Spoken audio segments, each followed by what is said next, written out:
Bene, adesso vi canto una canzone mia che si chiama Capibomba. Questa è napoletano, no?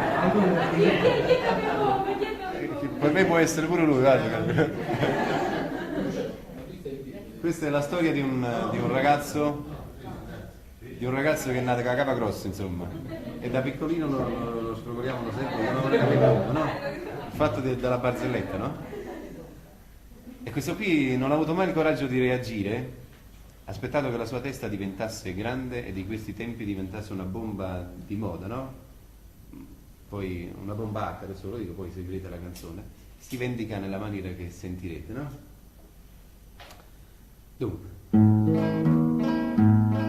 M'hanno detto che dinta in un quartiere è nata una creatura che te ne capibomba. Seguendo il fantomatico richiamo oggi mi sono recato a controllare l'accaduto. Sarà per coincidenza o sarà perché che sia il guaglione della socia capa mia. Capibomba in tuo quartiere mi chiamavano tutte sere. E io questa capa grossa, grossa, grossa non mi azzardava a fa manca una mossa.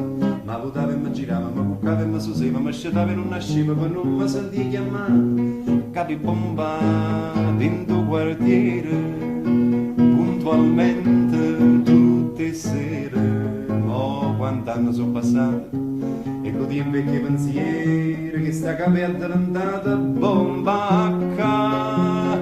È inutile che ammatonitamente si faccia una pensata intelligente. Venite qua, faccia una bella crocchia, mi guarda in faccia, mi tira una orecchia e a capa scoppia.